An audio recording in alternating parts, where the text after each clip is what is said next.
Hey, welcome everybody. Coach BK with Coach Curl today from Braving Karma Coaching. Woo-hoo. Hey, we're here talking about a conversation, chick to chick, triathlon bike 102. If you've missed 101, it was super awesome. It's on our YouTube channel. Be on the web page at bravingkarma.com/triathlon bike. Okay, so go check out that. It's kind of some nutshell stuff, but chick to chick, what we really need to know. So, hey Coral, what has been super awesome for you today? Got to ride my bike this afternoon, and Awesome. since it was 96 degrees out here in central Illinois, I put my bike on the trainer and got to watching the 4th season of Game of Thrones. So I'm coming for you. I'll be in season 7 before you know it. I gotta tell you, I rewatched 6 and then 7 episodes of the first one, and it's been really hard to not poke your buttons any more than what I already have. I know. Just saying. Hopefully that duration will be shortened very, very soon, and then we can talk all about it the next one, next webinar. How's your day going? What's news? It's going really good, really good. I feel really good physically. I got in a real strong swim today and a nice run on the treadmill. It's too hot for me. Running in the hot and dealing with the freaking 105 degrees today that it was is not on the heart healthy plan. But I got to tell you, I did some speed work. I didn't lose as much endurance as what I thought. So. Got a good base going on, so that's awesome. I know, right? And then there's, something about a playlist that kind of helps all things be super awesome. Okay. This is true. Cool. So what are we talking about today? Okay, cool. So we're talking about bike etiquette, and Coral and I are super passionate about you guys being safe and, your performance going up and stuff like this. So if it sounds like we kind of rag on you a little bit about some of this stuff, it's because of our own experience. We've probably learned, done everything wrong. So trying to give you a little bit of guidance, but it's the safety bit of it because riding a bike in a triathlon on roads with cars and all of this stuff and having this melon on your neck, there's some stuff that you can do to be safer and safer for your bike, stuff like that. So please know that we care an awful lot about all of you, and we're just trying to help you be safer and happier too. Happier when we talk about the lady parts, okay? So that's important, right? It's like the bonus on the end. It's actually the whole thing, right? Oh, the lady How to be parts safe, first. keep the lady parts happy, you'll have a great race. Yes, absolutely. Okay, so let's talk bike etiquette and what to know about transition. Okay. Yes. Race to race transition can be different. If you're doing Ironman brand races, kind of the benefit of doing Ironman brand races is that they're generally all going to be the same.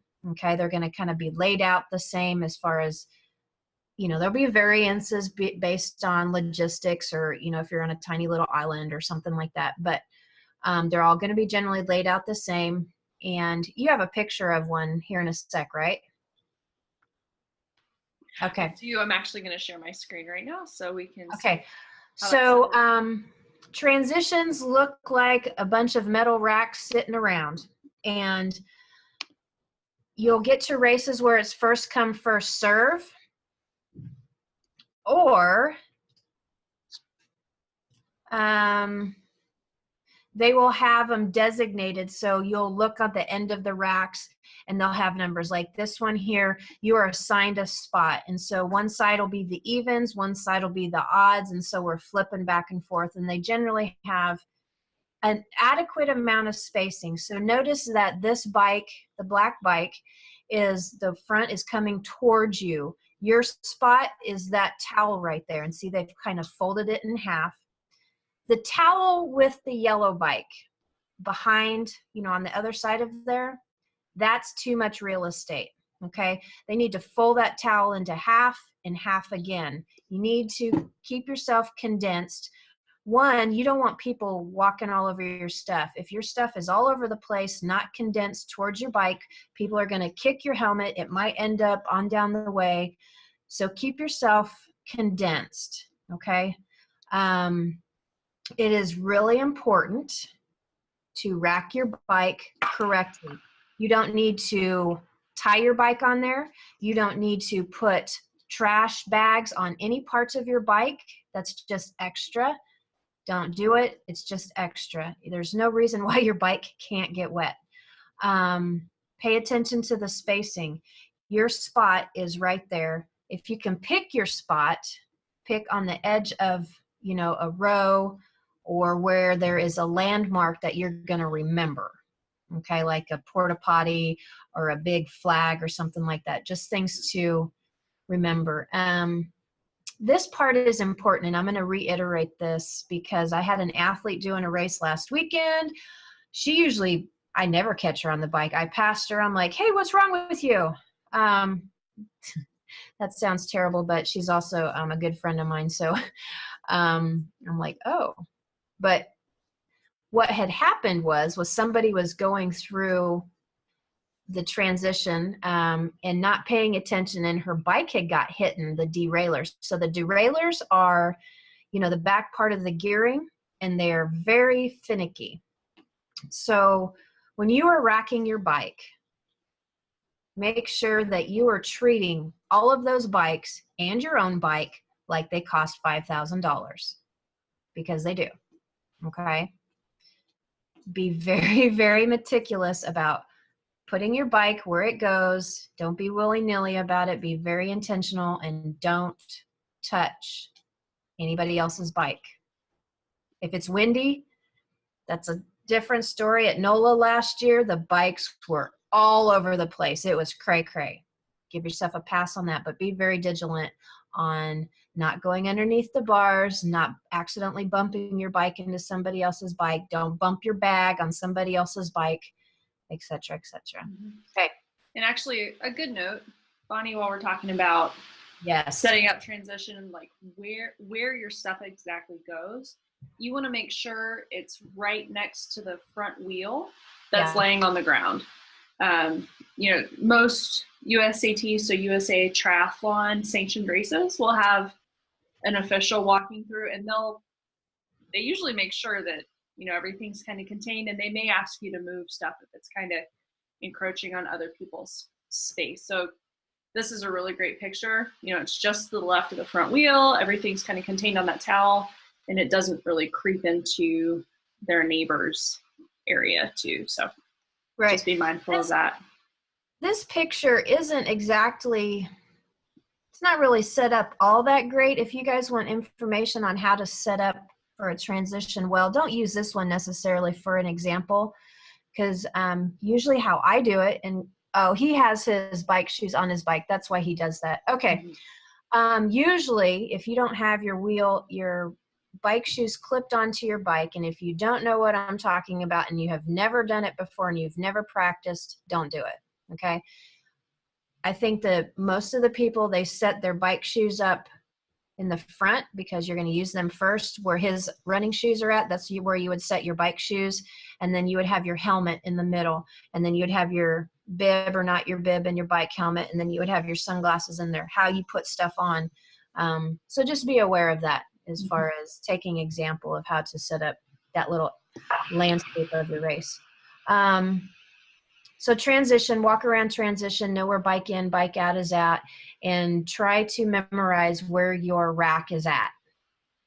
When you're coming in from the swim, you probably miss it. So count, write it on your hand in Sharpie maybe, or see if there's a flag or a porta potty or something that you can memorize as far as where to turn, because some of these races, it's big, large. Lots of bikes. Okay. Coral, we're done with transition. What do we do with our bike? Oh, dudes, walk your bike in transition. You can walk in your bike shoes, but be mindful that you can slip around a little bit. But walk your bike out of transition to where, Coral? To the mount line. So there will be people guiding you out of transition, and we'll talk about this in a little bit, but before you even touch your bike, you need to make sure that your helmet is on and buckled. So anytime you go near your bike, touch it, ride it, anything. USAT rule, you have to have that helmet buckled. So you buckle your helmet, grab your bike, and you walk out of transition like Bonnie was saying, and you can't get on your bike until you actually cross that mount line. And just be mindful of people coming up behind you. You may want to walk forward a little bit and then get on your bike if you've got a wave of people coming up behind you.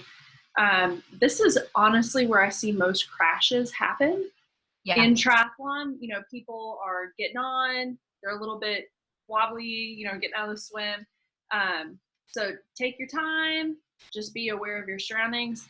And unless you have practiced what's called a flying mount, where you run and you hop on your bike, unless you are like 130% certain that you can nail it every single time, just take the extra 2 seconds, stop, swing your leg over, and then start going. Yes. Because that can get a little hairy. And honestly, a safe race is a great race in my book. So, and then, you know, you go out, do your bike, come back in, and then it's typically the same line if you've got the same bike in, bike out. You might be entering transition in a different place than you start, so make sure you know the course and how the flow works. But anyway, once you're wrapping up your bike, there will be another line before you go back into transition. More than likely, volunteers will be stationed there at the dismount line saying, you know, whoa, whoa, whoa, you know, slow, slow, and you want to slow down, stop, and dismount your bike, and then you're going to walk back into transit or run. Run carefully and with awareness back to your rack, re-rack, and then unclip your helmet and get going on your run. So be mindful that your cleats on the bottom of your bike shoes can be slick. I've seen people fall. And one thing that I do, especially for longer races, the hips get a little tight and you're not really aware of it when you're getting off here, and you might not appreciate how hard it is to get your leg over the seat and stuff like that. So what I usually do is, and for me it only takes a second now, but I get both feet off onto the ground and I shake my hips back and forth a little bit and then go. But I try to make sure that I know that my feet are solidly on the ground, and then those cleats can slip on pavement or if it's wet. So just be really careful. You're not going to gain a whole lot by running, but you're going to lose a lot by falling. So be careful. Very good point. So we've got a couple other kind of considerations to cover before we talk about etiquette or USAT rules. Yeah. Yes. Okay. So cool. When you're biking and you're pedaling and you're paying attention to, so I swim and I bike. I run mindlessly usually. But when I'm swimming and biking, I am constantly like I'm driving. I'm always looking around. I try not to be like unaware of what's going on or just, you know, not paying attention. So I'm constantly looking around. I try to space myself out away from people. Sometimes you can't do that. So just kind of be aware, understand that it's like driving. You kind of need to pay attention all the time and know what's around you. So just a thought on that. I know that, you know, sometimes your neck gets really sore from looking around and all of that stuff, and that's where a good amount of core work comes in.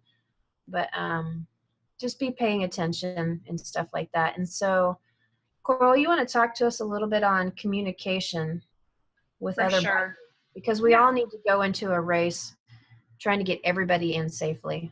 Exactly. And so when you've got a lot of people around you, and this is true whether you are racing or you're riding with, even if it's one other person, just being aware of your surroundings and especially the road conditions can be really beneficial, especially if there are people behind you.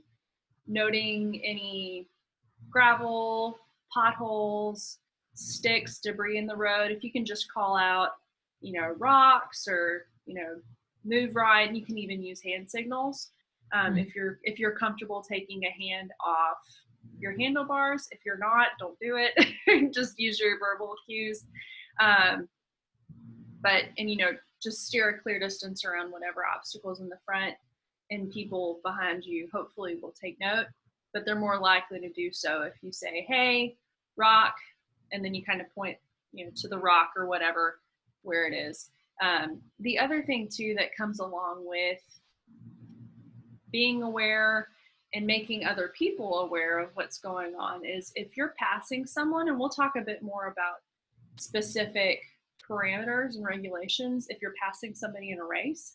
But giving people a verbal cue, if you're in the States, saying on your left, lets people know, and this is why you don't wear headphones in a race, by the way, so that you can hear other folks if they're coming up behind you.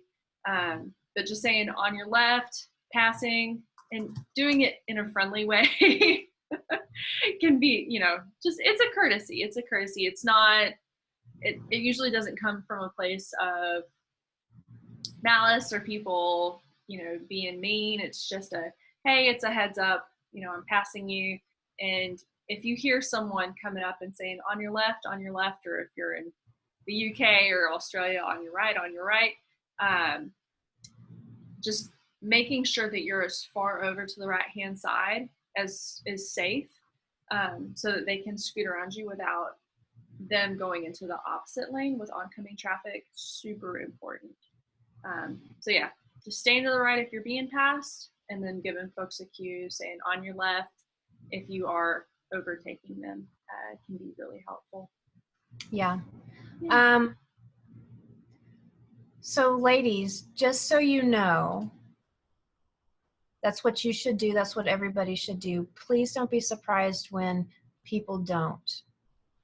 And this comes into this awareness that you always know what's around you all the time. You try, and being mindful. So if you're dilly-daddling and you're not really thinking about stuff, your core's not working either. So if someone passes you or a car passes you really close and you're kind of not paying attention, a car will suck you over, or a big car will suck you over a little bit. And if you have the core and you're in aero, you can kind of lean, but you're not going to get freaked out.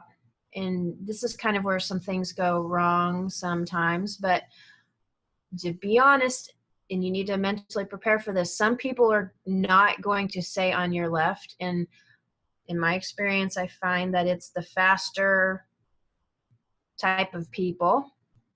And they'll pass you really close.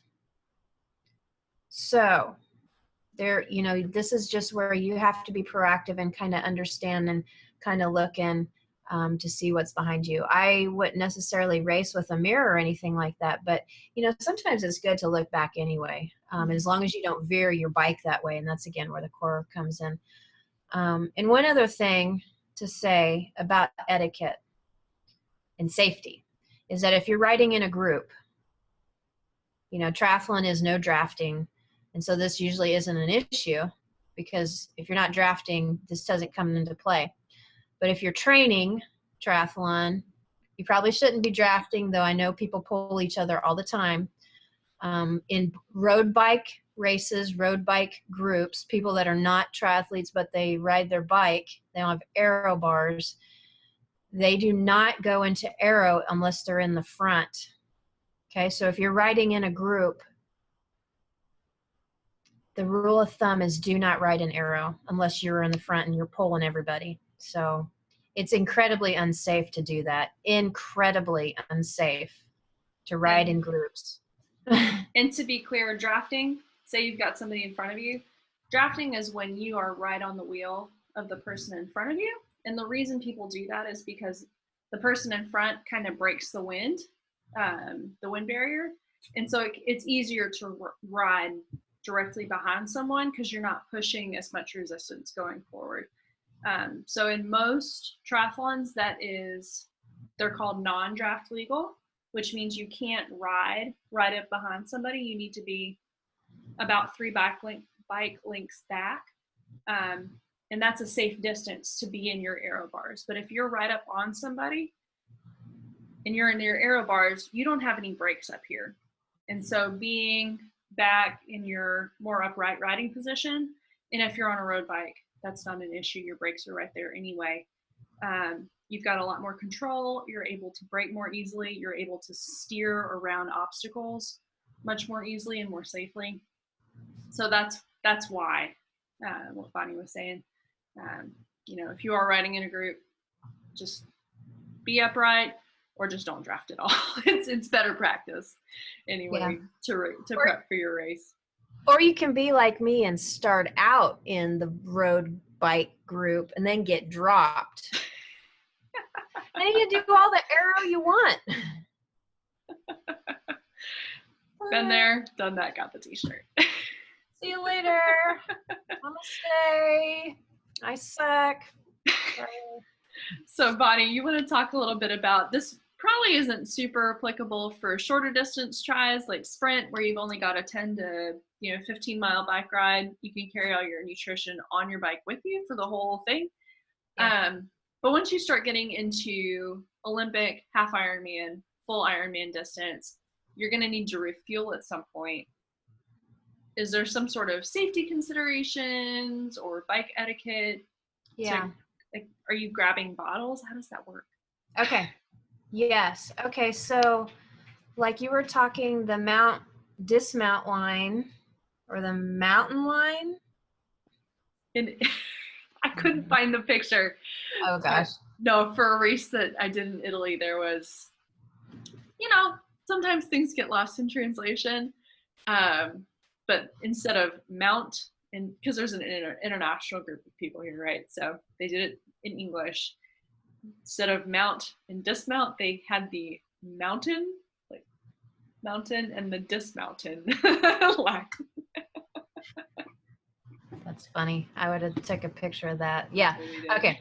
So bike stations. Again, this goes along with some of the benefits of doing an Ironman brand race. And so there's been a lot of kind of chitter chatter about price, blah, blah, blah, blah, blah. What you get when you get an Ironman brand race is the same race generally on logistics and stuff like this. And sometimes it's really important because you get to a kind of like a more of a homegrown kind of, I don't know what the right word is, but you understand what I'm saying. Sometimes things aren't, maybe they run out of water or the people back of the pack. I'm a back of the packer now. Things shut down, et cetera, et cetera. So that generally doesn't happen with an Ironman brand race. And so if you're doing a half Ironman or Ironman, this is an important consideration, just like doing a marathon. Some of the considerations are how well is the race supported. And so bike stations, aid stations, or, the special needs area, but we'll just talk about bike stations. They're going to be generally laid out the same in an Ironman brand race, and it's really awesome. Okay. So they are generally laid out as far as trash, porta potty, penalty box might be in the front or the back. First aid station might be in the front or the back of this station, and it's like 300 yards, right? Okay, so they're all laid out the same. So you have trash, and then you have a tent with probably aid station or penalty, and then it goes into water, Gatorade, bananas, food, Gatorade, water, probably another, maybe a porta potty, depends. They might have in the middle there, they might have sponges or ice or whatnot, depending on how flippin' hot it has decided to get. And then on down the way, you'll have trash, okay? So your trash to trash area is where you can dump stuff, Okay, you can throw stuff out. You can say thank you to all the volunteers. You need to say thank you to all the volunteers. And then this is your area that you can throw trash. Everywhere else, you cannot litter. You will get disqualified if you do that. Straight up. Now, they might not catch you. However, it's unsafe for other bikers for you to be tossing water bottles here and here. In Cozumel in last, or whatever September I went to it, this chick was drafting this dude, and they were like making this cluster where I couldn't get around. And then I finally get around her. I'm like, screw this. And then right when I'm passing her, and this is in an area where it was an endangered species area, so there was like no traffic or littering. And she tosses her water bottle and totally almost hits me in the head. If I wasn't all yogi-like, I totally would have just like knocked her off her bike or something. I don't know. Anyway, don't be that person. Don't throw your water bottles around and hit somebody in the head. But anyway, so bike stations, okay? When you roll through these bike stations, you can stay to the left if you don't need anything, okay? You do not have to stay to the right where they are. They hopefully have been trained to do the bike exchange well. If you have not done this, and this is probably one of the things that you do need to, you do need to practice, is grabbing it. So sometimes they'll actually hold it kind of like this out there for you. The good ones will run just a smidge with you, and then you grab it and go, and it should be open. And so what I do is I only carry my fuel in one of my bike bottles. And then I have, maybe if it's hot, I have an extra bike bottle, but I drink out of my front arrow, so I am constantly refilling it. That's how I keep track of how much water I'm drinking. So each bike station, I'm expecting to use the water and fill it up. Race however you want to race. That's how I do it. So I grab water. I tell them that I want water. I say thank you. I dump it, and I slow down a little bit. I space myself out. And then if I want anything else, I will look at them and I will say what I want. And I will say thank you. And then I will grab it. And if it's like a banana, I'll toss it in my shirt for a second, or I'll keep it in my mouth so my hands are free. Back on the bars. My water bottle is probably done right now. I'll give it an extra squeeze. I will not hit any of the volunteers with it. I will probably hold it, and I try to pitch it in the trash can, and I never make it. Ever. I'm gonna figure out how to do that. Okay, so that's generally how you go. Practice that, grabbing the water exchange, putting it in your arrow bottle if that's the way you're using it. If you don't need anything, stay to the left, but still say thank you to the volunteers, okay? They're out there, it's hot too.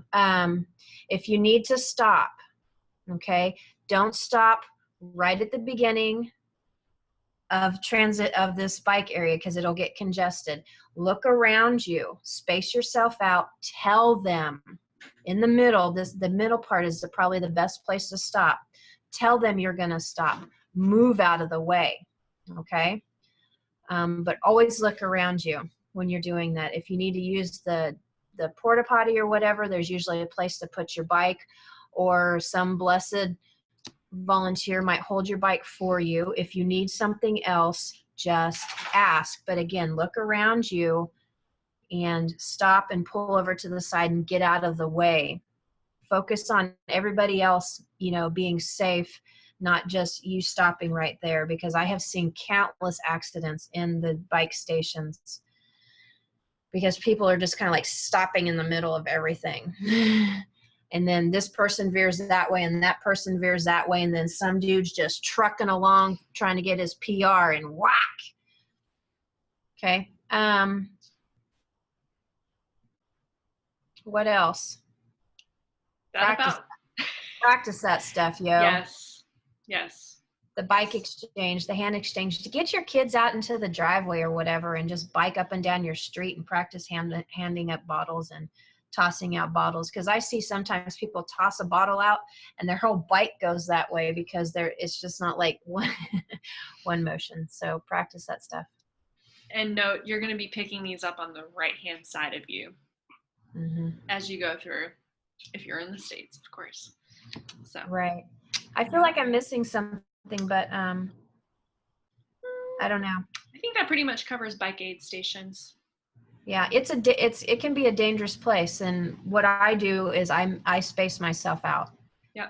If I see like a cluster, and if it's a really big cluster, if it's not a hot race and it's just totally messy, and I'll look and see, am I okay for the next 5-10 miles? I'll just keep going.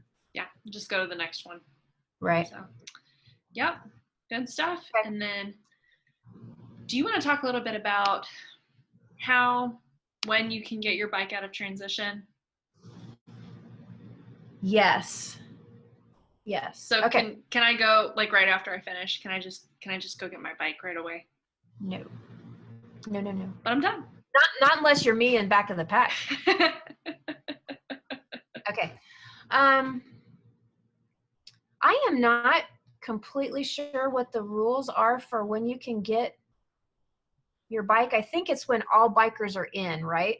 Yes. And granted, this may vary race to race, but yeah, typically the rule of thumb for most races is, and we're talking like sprint Olympic distance here. Once the last person has come in off the bike course and racked their bike, that's typically right when you're able to go back in, grab your bike, and peace out. And just note, some races may ask you to like show your wristband or have a ticket. Typically, if it's an Ironman, you'll need a ticket to get your bike out of transition. Make sure you've got whatever they're asking for. And also, most races will not allow anybody that's not a racer into transition, just for the security of everybody else's items. So just be mindful. Along that note, when you get your packets, and again, this is generally Ironman brand stuff. Hopefully it's the same with all races. It's a good thought. But when you're with your packets and your bags and all of this stuff, you get a ticket, 2 tickets, one for you, one for somebody else. So I stick my ticket in my transition bag, and I have a bag that stays in there, and it's fine. Give your other ticket to somebody, not necessarily a racer, hopefully, a spouse or someone that if you can't get your bike, they can get your bike for you, and they would need that ticket in order to get your bike. So there's that. Good thoughts. Okay. Awesome. Should we talk about rules? Everybody's favorite topic. Rules schmools. Rules schmools. Meant for safety. Hmm? Meant for safety, yes. Yes. So there are a couple different sets of rules to be aware of. The 2 primary ones in the States are USA Triathlon, and they're usually the body that sanctions most races that are like sprint, Olympic distance, some half Ironman, and some full distance that are not Ironman brand specifically. So there's that set of USAT rules, and then Ironman rules, mostly the same, but a couple key differences when it comes to the amount of time that you have to pass people, and then also the amount of distance back you have to be out of the so-called drafting zone. Right. So the one thing that is across the board, non-negotiable, however, are helmets. So you must have a helmet that is approved by the Consumer Product Safety Commission. Essentially, any helmet that you buy that's not off Craigslist, that's sold in a store, has already been cleared by this organization for safety standards. So if you buy a helmet, you're good to go. Just make sure that you have such a helmet. And then sometimes they will check helmets in transition as you're going in, just to make sure that it is approved. And the other thing about helmets is that we already mentioned this, but before you even think about touching your bike when you're racing, put your helmet on, buckle it. That's why I usually just stick my helmet in my aero bar. So it's the first thing that I see: sunglasses, helmet, buckle it, and then you can touch your bike. I have had friends get time penalties for not wearing their helmet, even if they're touching their bike in transition, not riding it. If the helmet's unbuckled, they will give you a time penalty if they see you without the helmet fully secured. So I harp on this, I know, but brain bucket, it's important. You only get one head. So, yep. So that's and helmets. the helmet has to be fresh. If you fall and wreck on the helmet, you have to get a new helmet, okay? The noggin is way too important to be stressing about how much ever dollars is a fresh helmet. Mm-hmm.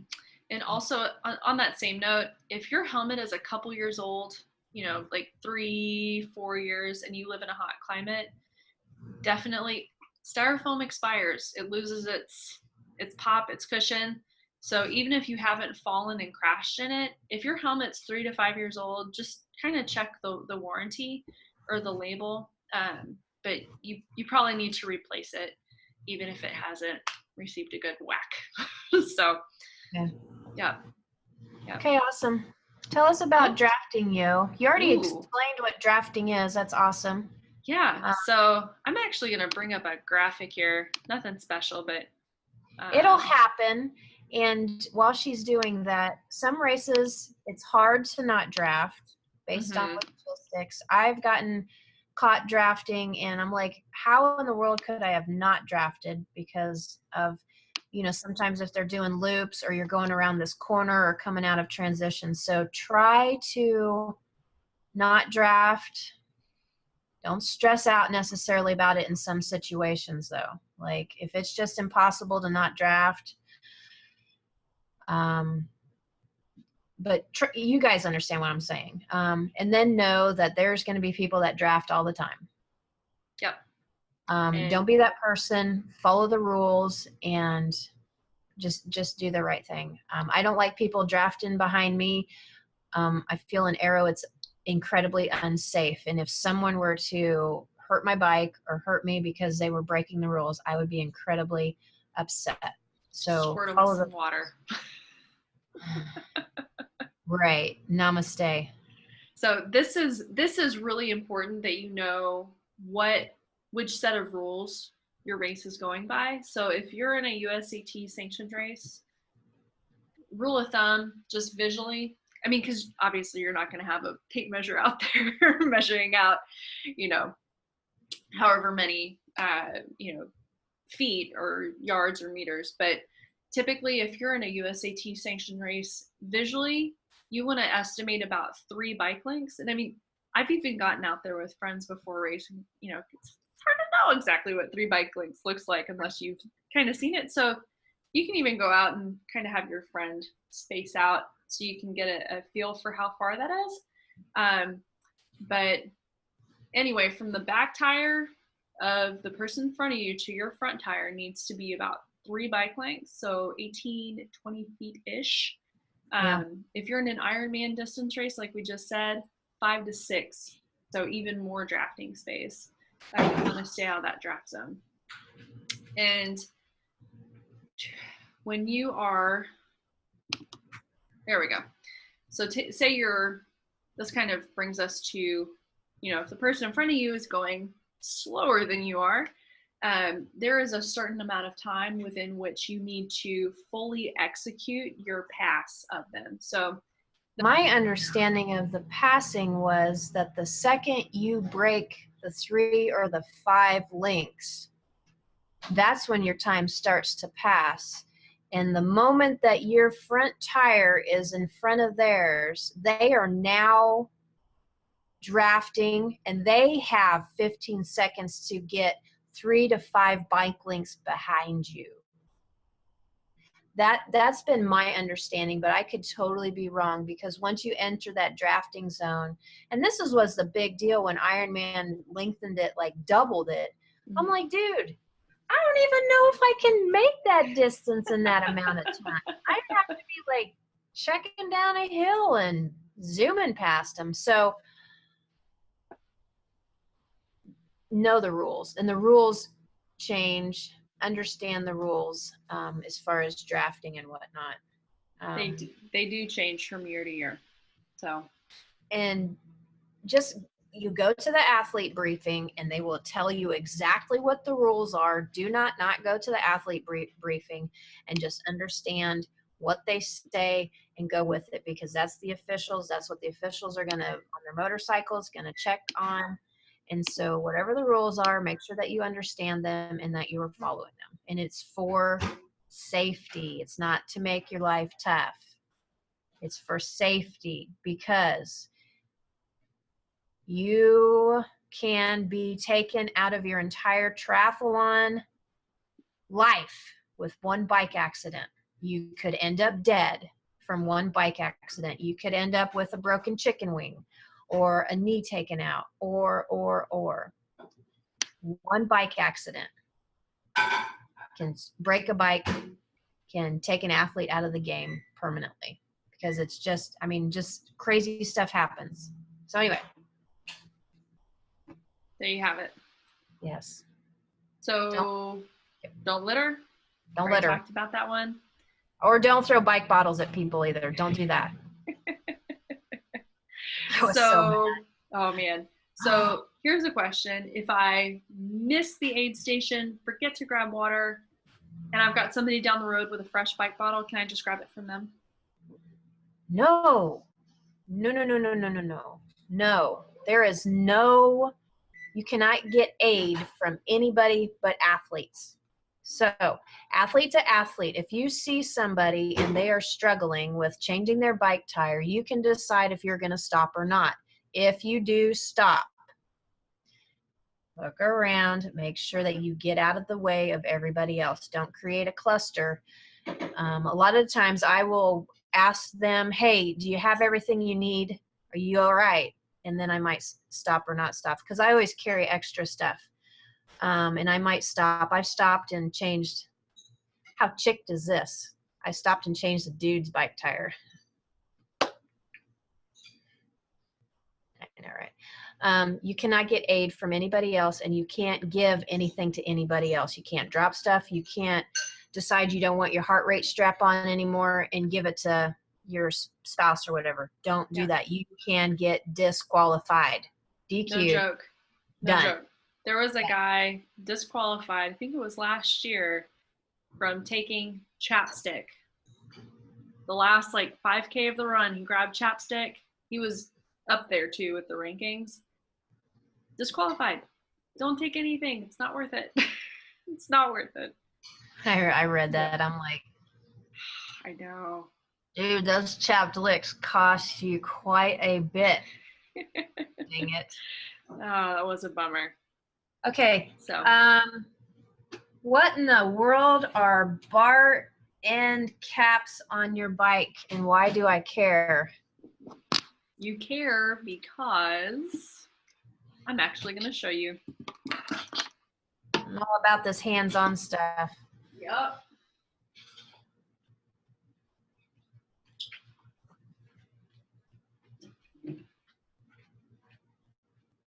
The bar end caps are these things, and you'll have them in aero bars too, on the cow horns that come up like this. But this right here is a bar end cap or a bar end plug. And if you don't have those, if you fall and this goes into somebody's thigh, it's really going to hurt. So you need to make sure that you have them and that they're secure. That is something that I have seen them check at every single race I've been to, that everything's kind of locked down, plugged up, and there are no open metal ends that can stick somebody and kind of ruin their day. And those they can pop off, or they can come off if you have a minor accident, like all of us that fall over, tip over because we forgot to clip out when we're going 0 mile an hour. Even that will pop them off. You know, you scratch up that cushy tape on there, and those can pop off. They're easy to get. Amazon or your bike store or whatever. Get them on there, and then put your tape on, right? Your electrical tape or your whatever fancy tape. Get that on right, and then It sounds kind of minuscule, but being impaled by one of those might not be all that great. Nope. Okay. So they were. Go ahead. So I heard they recently updated the cell phone rule. So I can take selfies now? Can I listen to music? No. Do not be that person. Okay? Do not be that person.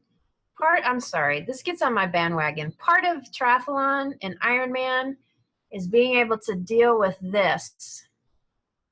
Okay? If you can't deal with this, I'm going to stop there.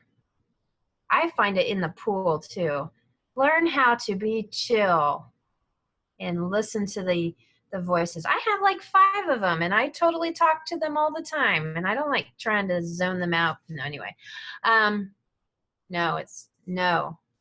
You know, and the, you know, if you should be doing that when you're, you know, biking and stuff like that.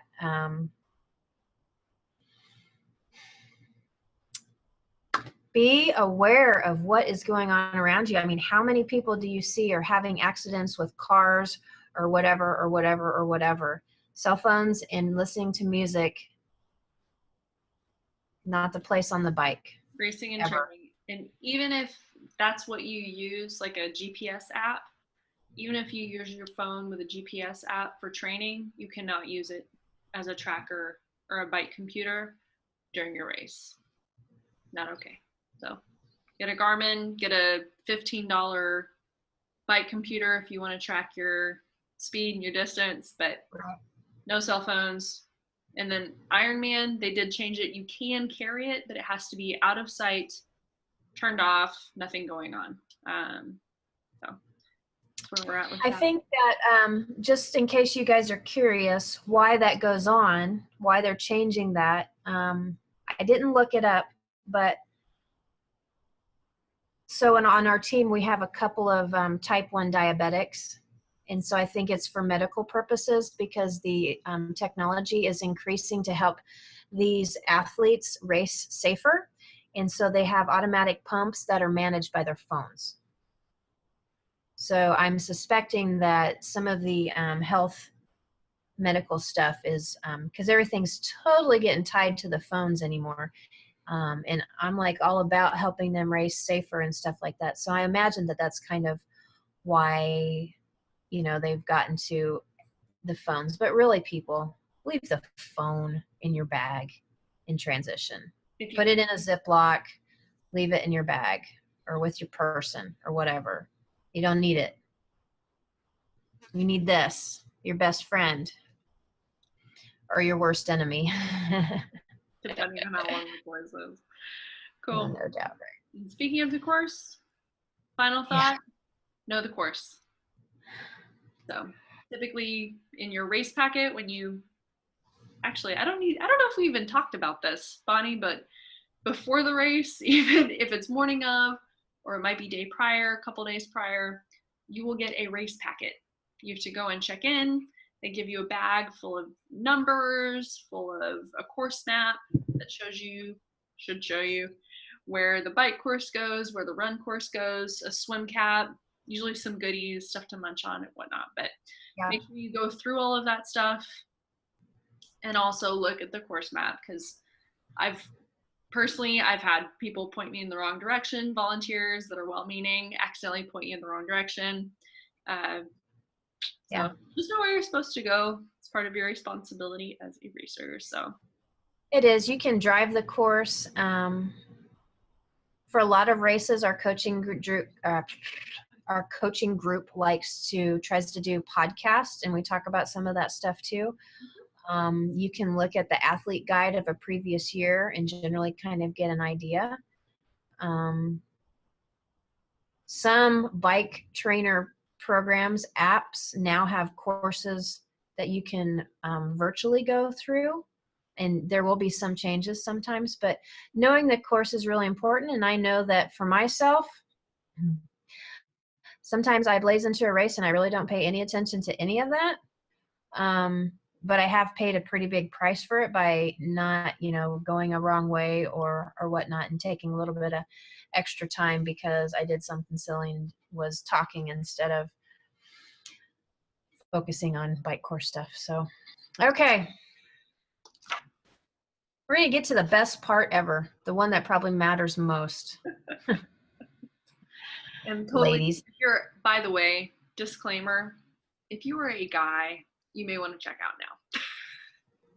Or, get an understanding of what in the world, and I'm sure that they have their own problems and I probably don't want to hear them. So yeah, maybe get off, or, understand that it's just not easy sometimes for the ladies. So anyway. Okay, ladies. Sometimes things get sore. Let's just start there. Yeah, for reals. And so if you're starting out new, just know that things do toughen up, okay? And season to season, you'll go through an adjustment period. If the things that we go through you manage well, you will be a happy racer, okay? So I think a lot of people, it's B, but I wanted to start it first. A lot of people are coming from maybe a mountain bike or something that they bought and the seat's really cushy, right? So do you want to say some stuff about why a cushy seat isn't what we really want? Just shifts around. Something that's firm. It does get some taking used to. Bonnie, do you have a saddle? Yeah. Yeah. Ooh. Okay, so Bonnie's got an alien saddle. So split nose. That's typically a triathlon saddle because you're a bit more forward. Bonnie, would you like to talk about your Adamo saddle? No. No. No, the point though here is, yeah, this one's a little different. I don't actually race with a saddle like this. This is somebody else's saddle. But so you'll notice that this is pretty tough and you can squish it a little bit. So saddles come in different widths and different shapes. They are generally all very hard. So the reason why they're hard is if you look at anatomy, I'm not going to get the skeleton. I could, but I'm not.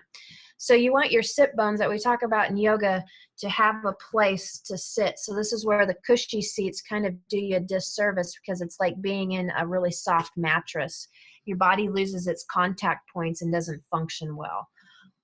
So the tougher seats, this is why you need to get used to it. Your back and your core will appreciate it later because it's a firmer foundation for your bones to sit on, the foundation of it. Okay. And if you're doing half Ironman, you will probably go through a couple of saddles and they're expensive and you can sell them. That's kind of just the way it goes. So a ton of different saddles for a ton of different people. If you were a smart cookie, you would have a good bike shop and they would measure your sit bones, how wide, because if you don't have a wide enough saddle and your sit bones are kind of going like this, holy smokes, things go bad in a hurry. Your SI is going to be mad. All the parts are going to be mad. So that leads to bike fit.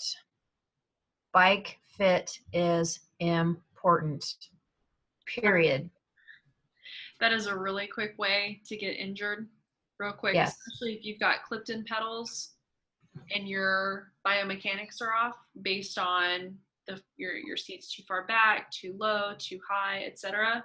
And you're locked into this repetitive movement pattern, things get thrown out of whack real quick. So like Bonnie said, go see your bike shop or go talk to someone who's a friend, mentor, whomever, who's got some experience and knows.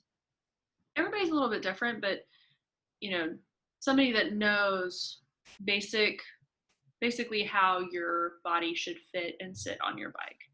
Right. It can cost a little bit, but it's much less expensive than treating things on the back end. Right. Your SI joint, torn muscles, etc. it's worth every penny.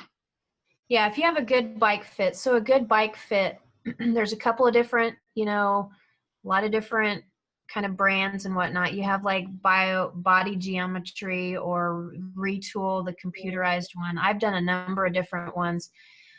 Some people are really good and kind of do it by measuring and stuff like that, and they just have a lot of experience. So a good bike fit might cost you between maybe 150, 250, kind of in that ballpark area. But here's what you should get, okay?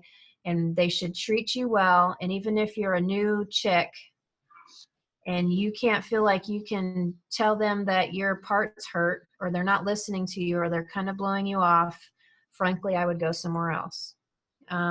This person is going to take care of your baby, and you want to have confidence that they're listening to you. They should kind of measure how tight your hamstrings are, how much mobility you have in your back, what's your race, do you have shoulder issues? They should be asking all of these things. How new you are, what are your time goals, etc., etc. All of this adds into a good bike fit. If, like, an example is if you're doing an Ironman versus trying to kick the tail out of an Olympic, the bike fit will be different. You might have less aggressive position on the bike because you can manage it, an aggressive position in Olympic, but maybe not so much for an Ironman.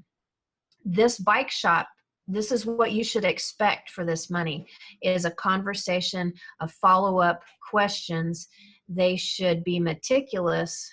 And then you, for that amount of money, I would expect either written or if you're done a Retool, they'll give you a kind of a file of where they put stuff. So you need to treat this as, like, I don't let anybody touch my bike. If I put my bike on the rack, I generally do it myself. You put so much time sitting on this darn bike, and you have this intimate relationship with this bike. You need to treat it as such, and anybody that you take it to, you want to have confidence that they're treating it is like you would. So that's a good bike fit will have kind of those elements, and having a good bike shop that you can take your bike to, that they will listen to you. Hey, it's doing this. I don't know what the heck is going on. And they listen to you. You want a good bike shop that is worth its weight in gold if you plan on doing triathlon for any length of time. The bike is not to be treated willy-nilly. Nope. And don't carry it around and bang it on doors and you totally take a bike fit. I mean, you could break a drill or something like that. Be very mindful about this bike. It's a lot of money, and just one bang on your car door or something can mess up your gearing, and you might not know how to fix it. So, okay. Yep. Shorts. So bike shorts have more padding. Tri shorts, thinner, chamois. It's terrible when you don't have bike shorts in your office. I have a pair right over here. So if you are questioning what we're talking about on bike shorts, we actually did do a conversation in the Tri Bike 101 where we talked about the different insides of tri shorts versus bike shorts. So check out that video if you don't know what we're talking about. Are these bike shorts or tri shorts? Tri shorts. These are tri shorts. So we go into more depth, but it's black. It's right thin. here. This fuzzy thing, this padding is very, very thin. These are tri shorts. They dry out very quickly. If you try to do a triathlon in cycling shorts where you swim in them, it's not going to go so well. So if you're planning on wearing one outfit for your whole triathlon, definitely wear some triathlon shorts would be my recommendation. So, and I think this conversation is for anything half Ironman and under. If you're going to do Ironman, you might want to consider bike shorts. the thicker padding and change in transition, but a ton of people do that. Ton of people race in tri shorts too. Kind of just depends on how the parts are that day, how you are, how long you are on your bike, etc. I will also mention, because I actually had an athlete ask me this the other day. So this person is doing a long distance race, and they just got a pair of triathlon shorts, but they were wondering why their butt was chafing with tri shorts. They're riding a road bike.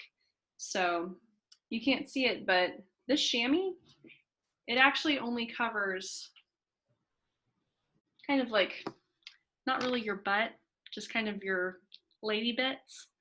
So, because typically if you're in aero position, that chamois is going to cover the things that it only needs to cover. So your lady bits, a little bit of the butt. If you're on a road bike, you're probably sitting back more. So a bike short is actually going to have more coverage towards the butt area. The chamois won't rub quite as much. So just test a few pairs of shorts. Make sure that you're comfortable with whatever seat you're wearing, whatever bike you're riding, and ultimately it does come down to whatever's best for you. So, but no, you have options. Right. And the material, I think, is different, tri short versus bike short. The material is actually, I think, a little bit softer and less fleece-like. You know, the tri shorts are kind of a little more. So anyway, try it out. Putting chamois butter in there is required, really.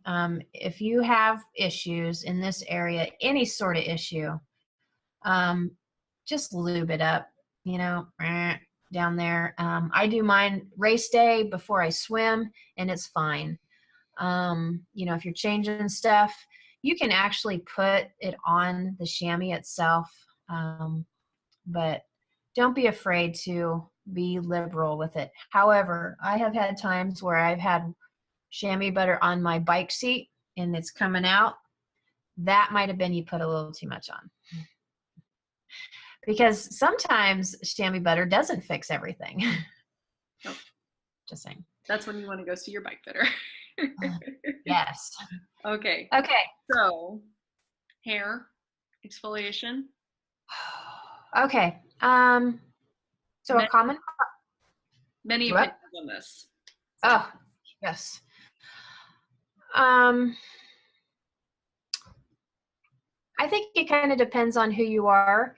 How you deal with acne, how you deal your skin type. So I was a youngster, had a lot of acne down here, and I have really thick hair. Like my leg hair looks like a man. Okay, so I don't know what all that means. However, so you hear a lot about sores and da da da da da, and what we're getting is abscesses in the groin area.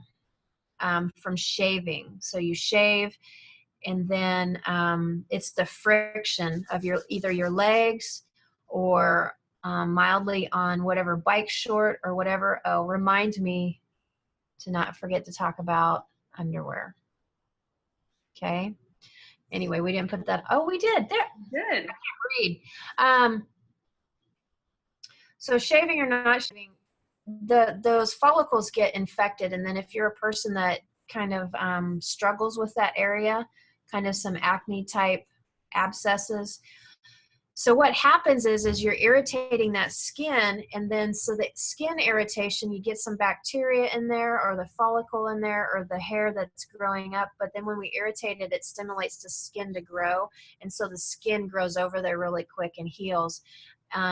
And then you end up getting these abscesses that appear to be kind of easy to get, but they aren't. And so, no, you shouldn't be popping them, but no, you don't actually need to go to your doctor and say, hey, will you fix my lady parts?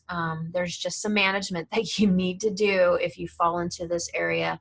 And it's kind of a health area. So,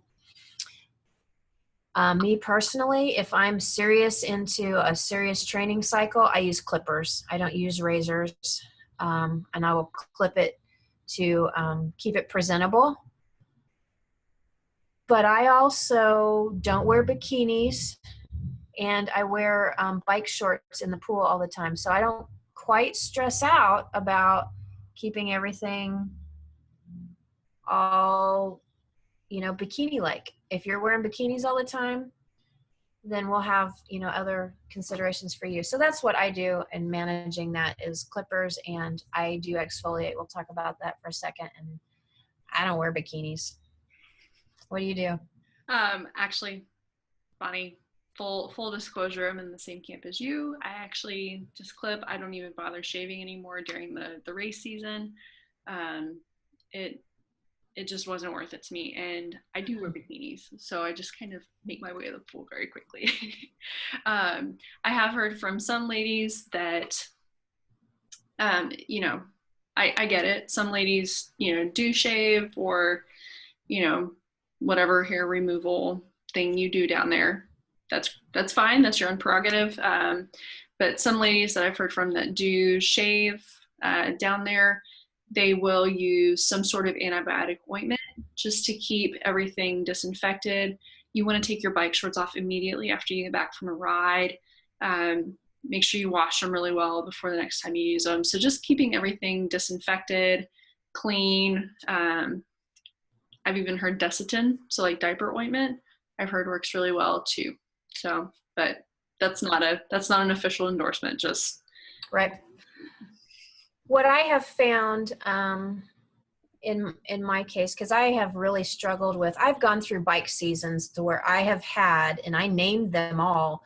That was my first Ironman season, like 5 friends down there, right? And so I'm sitting, and there isn't anything like sitting on one of those like really angry spots. And it just makes the day be like you just want to drop the F-bomb every single time you pedal. So what I did was I exfoliated, so I used a loofah. And what really worked for me, I think antibiotic creams are fine. I try to do things a little more holistically. So the Burt's Bees tomato wash for the face was antibacterial. So I would use that with my scrubber. I thought you just said the birds and the bees instead of Burt's Bees. You're a goofy. No, Burt's Bees. And the face scrubbers are about this size, right? Yeah. Those work great down there, right? And so it was just its own little thing. I had Burt's Bees, burrs, and the tomato one was really good for, it was made for acne. So just treat it like acne. And then I keep telling people this over and over and over and over and over. If you have a kid that has acne or you have this stuff going down there, it just means that you're a little prone to bacteria. And garlic pills. Garlic is awesome. I wrote a long article on garlic. But the garlic pills, give it 2 weeks and it'll fix it. Like fix it. So ever since I have added that in, I have not had any acne here or in my bikini area. And life is good. Yeah, try that. Garlic pills are so stinking good for you. You read the article and you'll be like, oh, why are we not like, just slathering this stuff on garlic? Okay. Did read it, and we will put it in the webinar notes. Yeah, it's a good article. I was like, wow, sweet deal. Okay. And a wrap? Underwear. Okay. Bonnie, why do underwear and bike and tri shorts not get along? Well, for folks, okay. You have people that have innies and you have people that have outies. So if you have skin, if you have parts that are hanging down a little bit further, you might wear underwear to stop the chafing business. I've had some athletes, they're like, well, what do I do about this? And so me personally, I have thongs that I do wear that don't cause any issues, that stop chafing. So now you all know the whole freaking world knows. I'm not sure I want to say that. We can always edit it out. Screw it. But generally you want less chafing. You want less material to chafe less material to get nasty, just less. But if you're, in this special camp of needing to wear underwear, there you go. Because no amount of lube sometimes fix that. Okay. What other uncomfortable things can we talk about? I think we've pretty much covered it. I will say, since you had your fun story, I'll share one too, just to make everybody please, because I feel sort of embarrassed, sort of not. So my full disclosure moment, my birds and the bees moment. Not birds, bees. So I did some triathlons in high school, but when I got to college, that was the first time I started cycling very seriously. And it's also right at the same time I got my first boyfriend. So when you start cycling a lot, and chafing happens, sometimes those sores make you question. I definitely called a couple of my friends and was like, I don't know if I have an STD or if my bike gave me this. So just word for the wise, just know your biking symptoms, and also know the other half of the story so you know who to take your questions to. Yes, it's uncomfortable. Triathlon at its best is very sexy and badass. But it's also probably the grossest thing that you'll ever do. In this aspect of it for ladies, and I'm sure for guys too, you will be sore in the front. You will be like, oh God, no, we're not having sex. If you're kind of prone to yeast infections and stuff like that, and you're having problems in this area, you need to consider maybe changing up your diet or managing that. Cranberry pills are really good for people that get yeast infections a lot. The shaving kind of abscess problems, chafing in areas that you are like, OMG, are you serious? I mean, I had that round chafing. I had so bad one time from a new bike kit. This is why you don't wear a new kit or new shorts for a half Ironman without ever trying it, or don't forget your lube. I had just a round all the way around there, and it was so bad that it was scabbed up for probably a whole week. It was horrible. And let me tell you, showering with that blows. Just blows chunks. You're like, why am I doing this? Oh, man. I know, right? Good stuff. Or you'll like do something wrong, or you get a wrong kit or wrong shorts and they'll rub somewhere, and you're like, dang it. And on that note, I think we've talked about everything that can possibly happen. So real quick, wrapping it up, you can catch these notes and such on bravingkarma.com/triathlonbike in the notes. And so we're going to wrap this kind of session up with Triathlon Bike 103, where we're going to go a little more into depth with some of this stuff and kind of cap all of this information off on how to do triathlon biking well, minimize the amount of mistakes that you make. What do you want to say? As always, if anybody has any questions, you can always contact us at bravingkarma@gmail.com. We do free assessments. If you have questions, reach out. Always happy to talk to people. So thanks for joining us, and we will see you for Tri Bike 103. Namaste.